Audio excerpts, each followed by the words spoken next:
Good afternoon to you all. I'm so pleased to kick off this new European Union Green Week. It is wonderful to know that there are hundreds of partner events taking place across Europe, big and small, north and south and east and west. From twinned upcycling workshops in France and Germany to online eco-quiz for high school students in Slovakia. Or citizens can go to the municipal gardens in Logroño in Spain to learn about composting. Or they can find out how to reduce plastic waste on the shores of the Black Sea in Constanța in Romania. If we are to save our planet, we need these kind of small individual actions.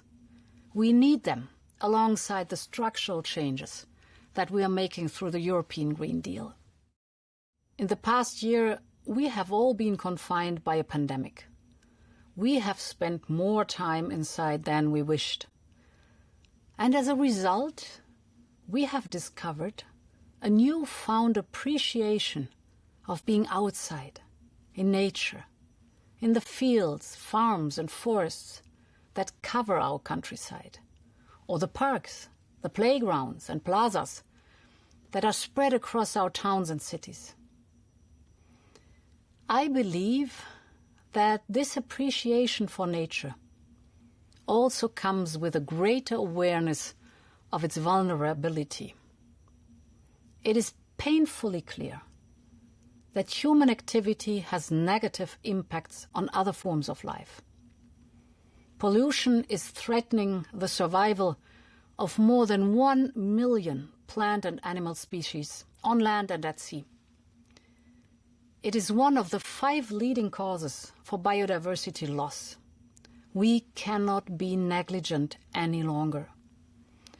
Thus, we are determined to tackle this challenge through our European Green Deal. Another truth that we are increasingly aware of is that the health of the planet is closely linked with human health. The loss of biodiversity and the intrusion of humans into the habitat of wildlife is the breeding ground for pandemics. And when we pollute the planet, we pollute our own bodies and minds. 1 in 8 deaths in Europe is caused by pollution. Several cancers and heart and respiratory diseases are linked to pollution. And on top comes another issue. The most vulnerable in society are suffering the harshest impacts. These threats affect our children, whose fragile bodies can suffer long-term harm. They threaten the elderly and those with particular medical conditions, and they disproportionately impact the most deprived members of society, those who are living in poorer socioeconomic conditions. So the fight against pollution is also a fight for fairness and equality.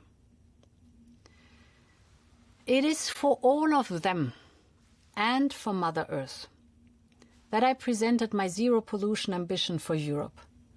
I did this right after being nominated as Commission President in 2019. And I'm proud of all the work we did. Last month, the Commission adopted our Zero Pollution Action Plan. We're setting new 2030 targets to tackle pollution in all its forms, to reduce it to a level where it no longer harms human health or the environment. And let me give you some examples. We will tackle air pollution. We will more closely align our air quality standards with the latest WHO recommendations. We will tackle water pollution by reviewing our water quality standards. By 2030, we expect to reduce the plastic waste in our oceans by half and microplastics by 30%. We will tackle soil pollution, protecting and restoring the life-giving ground beneath our feet. With our European Green Deal, the European Union walks its talk, and it takes the lead on the global stage. Yes, it's a long way ahead of us. In the European Union, we already have strong laws in place to reduce pollution, and we will closely monitor their implementation by member states. And we will enforce our legislation more strictly when needed. But most importantly, our European Union is showing that it means business. We are tackling pollution from A to Z in Europe, from production to waste. Our aim is to lead by example. Pollution and climate change know no borders. We will not protect Europeans through action in Europe alone. We must also work with and inspire our international partners. European standards have to become global standards. We have already committed to give protected status to at least 30% of land and sea here in Europe. We now want to broker the same ambition at global level. I am looking forward to the next UN Biodiversity Summit in Kunming, China in October. I want this global gathering to bring us a Paris-style agreement for biodiversity. I want the world to say in Kunming, we have one planet, we all share it, and we will all care for it. Together we will reduce air, water and soil pollution everywhere. We need a race to zero in greenhouse gas emissions and a race to zero in pollution as well. To all of you watching, listening and taking part in the European Union's Green Week events, you have a crucial role to play. Let's deliver on Europe's zero pollution ambition.